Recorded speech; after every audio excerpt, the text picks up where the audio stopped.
Praise the lord. దేవునికి మహిమ కలుగును కాక. అందరూ బాగున్నారా? ఈరోజు దేవుడు మనకిచ్చిన వాగ్దానము రండి కలిసి ధ్యానించుకుందాం. ఇర్మీయా గ్రంథము 30వ అధ్యాయము 17వ వచనము. అయితే నేను నీకు ఆరోగ్యము కలుగజేసేదను, నీ గాయములను మాన్పెదను, ఇదే యెహోవా వాక్కు.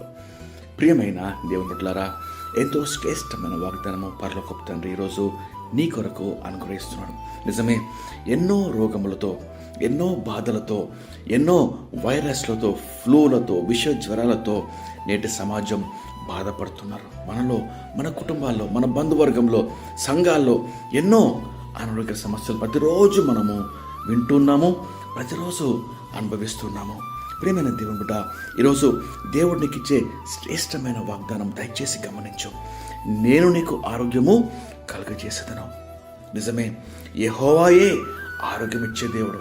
యెహోవా రాఫా ఆయన పేరు. ఆయన పొందిన గాయముల చేత, ఆయన కార్చిన రక్తం ద్వారా, నలగొట్టబడిన ఆయన శరీరం ద్వారా నీకు, నాకు, మన కుటుంబములకు, మన సమాజములకు ఆరోగ్యము, నెమ్మది, క్షేమము కలుగజేయుటకు యేసుక్రీస్తు ఈరోజు నీతో వాగ్దానం చేస్తున్నాడు. ప్రియ నేస్తమా, ప్రియ సహోదర, సహోదరి, ఈరోజు బాధపడుచున్నావా? కృంగి ఉన్నావా? దిగులుతో ఇక నా రోగము కుదరదా? ఇక నా బాధ ఇంతేనా? ఇక నేను ఈ రీతిగా బాధపడుతూ ఉండాలా? జీవితకాలం అంతా ఈ యొక్క వ్యధ అనుభవించాలా? మంచాన పడే ఉండాలా అనుకుంటున్నావా? ప్రియ దేవుని బిడ్డ, ఆయన అందరికీ ప్రభువు, సర్వశరీరులకు దేవుడు. ఆయనకు అసాధ్యమైనది ఏదియూ లేదు. నిన్ను స్వస్థపరిచే యెహోవాను నేనే అని దేవుడు సెలవిస్తున్నాడు. నీకు ఆరోగ్యము కలుగజేస్తుందని దేవుడు సెలవిస్తున్నాడు. నీ గాయములను మాన్పెదను అని ఆయన ఈరోజు వాగ్దానం చేస్తున్నాడు. ప్రియమైన దేవుని బిడ్డ, తన వాక్కును పంపి నిన్ను స్వస్థపరిచే దేవుడు యెహోవా. కాబట్టి ఈరోజు ప్రియ నేస్తమా, ఆయన సన్నిధిలో మనం మోకరిద్దాం. ఆయన సన్నిధిలో మన హృదయాలకు గురించి ప్రభువా సహాయం దయచే ప్రభా. మనం ఉన్న స్థితిలో, ఉన్న పాటున మనస్ఫూర్తిగా యేసయ్యా, మా రోగములు, ఈ బాధను, ఈ కృంగుదలను, ఈ వేదనను ప్రభా సంపూర్ణంగా తీసివేదేవా. మా పాపములు, దోషములు క్షమించండి అయ్యా.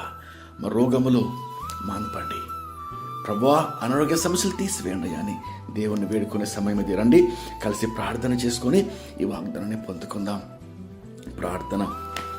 మహాపరిశుద్ధమైన మా ప్రేమైన పరలోకపు తండ్రి, మీరు ఇచ్చిన శ్రేష్టమైన వాగ్దానంకై మీకు ఎంతో స్తోత్రం చెల్లిస్తున్నామయ్యా.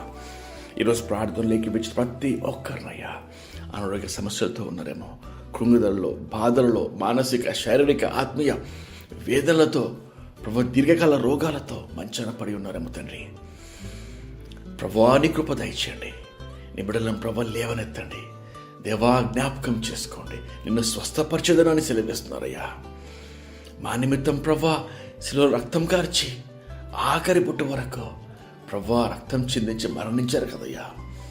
మీరు పొందిన గాయముల చేత, దెబ్బల చేత యేసయ్యా మీ నామమున మీ రక్తం ద్వారా నిబిడలను లేవనెత్తి స్వస్థపరిచి, బలపరిచి, రోగంలో ఉన్న సమస్యలను సాక్ష్యములుగా మార్చుకోండి అయ్యా. నీకెంతో స్తోత్రం.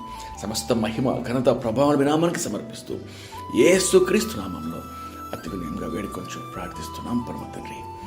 ఆమేన్. దేవుడు మిమ్మల్ని దీవించును గాక. ప్రేమతో సంఘ కాపరి ఎల్బెతెల్ సువార్త సంఘం